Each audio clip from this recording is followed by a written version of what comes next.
Uy mga kaibigan! Maligayang pagbabalik sa ating channel.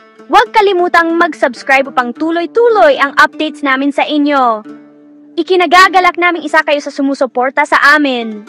Parang kailan lang, araw ng mga puso na naman.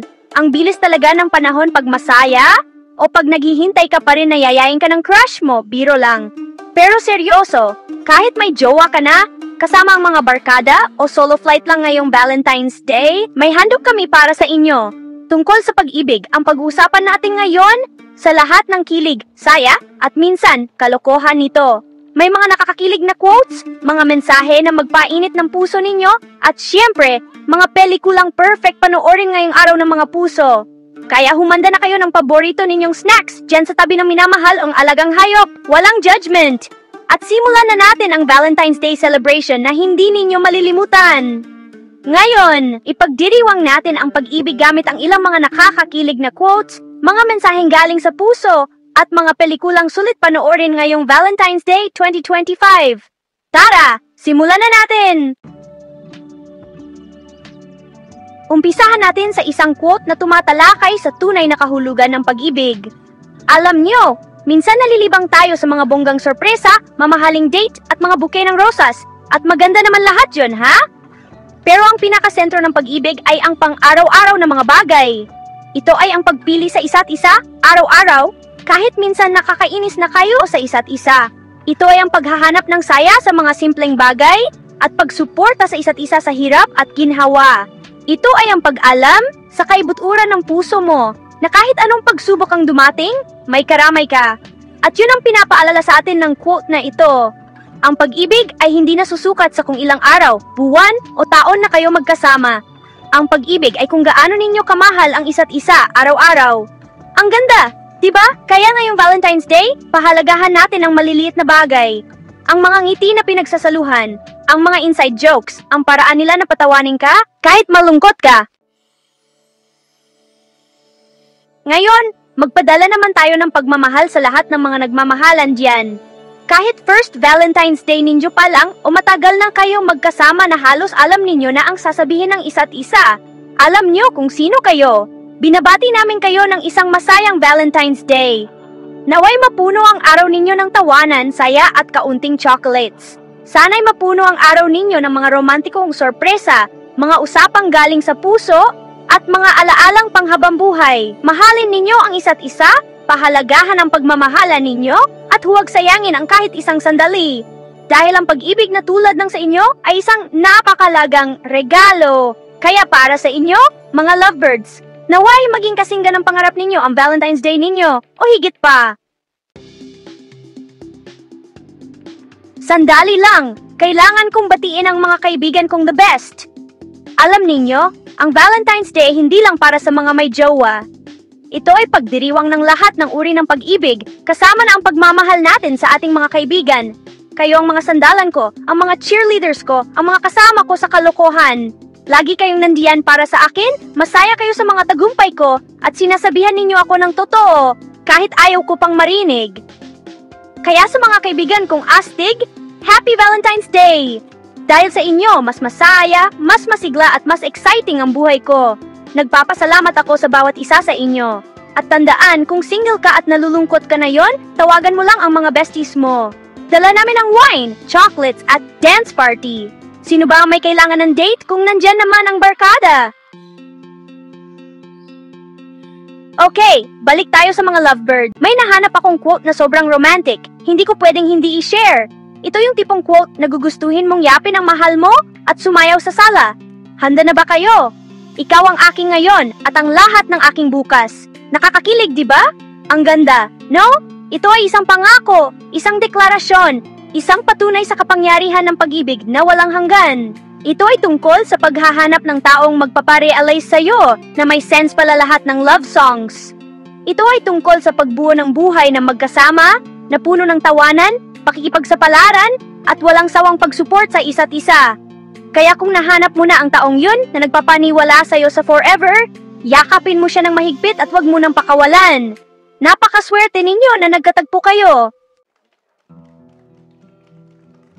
Huwag din nating kalimutan ang mga unang nagmahal sa atin, ang ating pamilya, magulang, kapatid, lolo, lola, o kahit yung mga nakakatuwang tita at tito na laging nagpapasaya sa mga handaan. Ang pamilya ang lahat. Sila ang nakakilala sa atin ng lubusan, nakasama natin sa hirap at ginhawa, at mahal tayo ng walang kondisyon, mostly walang kondisyon. Sila ang ating sandalan, ang ating cheerleaders, at ang ating #1 fans. Kaya sa lahat ng pamilya diyan, Happy Valentine's Day! Naway mapuno ang araw ninyo ng pagmamahal, tawanan, at mga espesyal na sandali na nagpapahalaga sa pamilya. At kung swerte kayong makasama ang mga mahal ninyo sa buhay ngayon, yakapin ninyo sila ng mahigpit para sa akin. Iparamdam ninyo sa kanila kung gaano ninyo sila kamahal. Alam ko na medyo mahirap ang Valentine's Day kung single ka. Pero may sasabihin ako sa inyo, ang pagiging single ay hindi sumpa. Ito ay isang oportunidad. Ito ay pagkakataon para mag-focus sa sarili, ituloy ang mga pangarap, at tuklasin kung sino ka nang hindi dinidefine ng isang relasyon. Kaya kung single ka ngayong Valentine's Day, huwag kang magpa-apekto sa pressure. Embrace it! Bigyan mo ang sarili mo ng special treat, gumala kasama ang mga kaibigan, o magbasa ng libro habang umiinom ng wine. Tandaan, malakas ka, karapat-dapat kang mahalin, at darating din ang para sa'yo. Samantala, enjoying mo ang kalayaan at pakikipagsapalaran ng pagiging single. Malay mo, may magandang naghihintay sa'yo, Gian.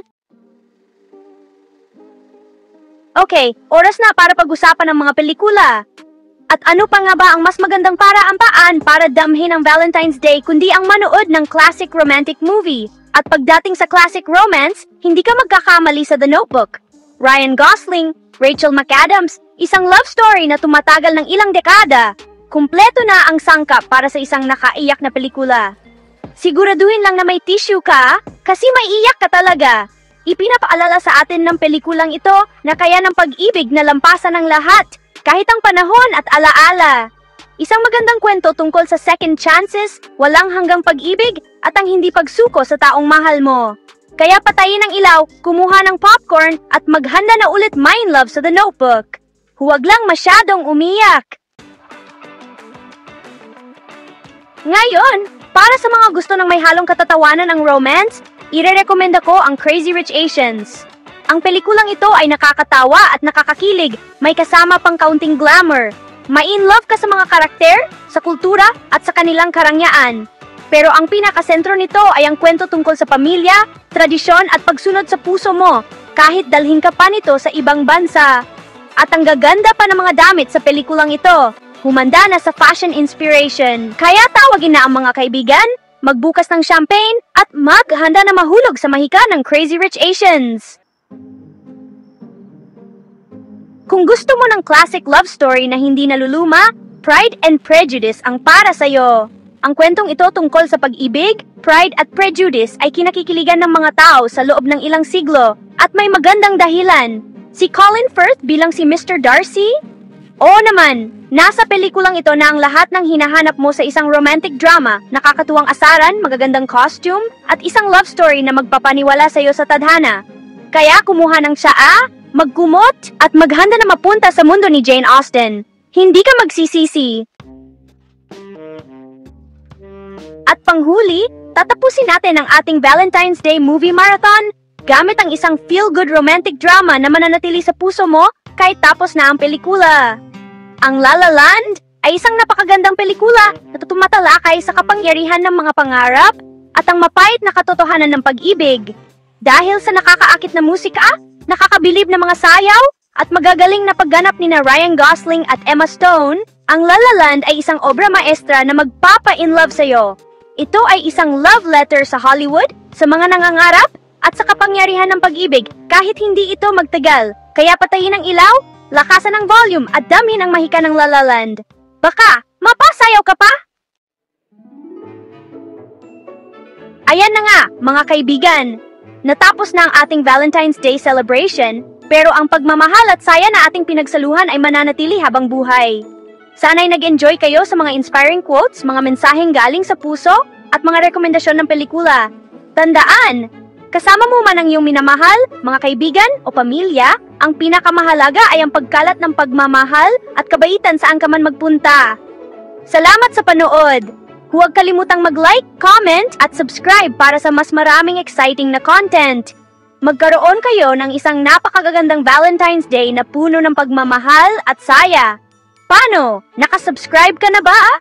Magkita tayo sa susunod na video!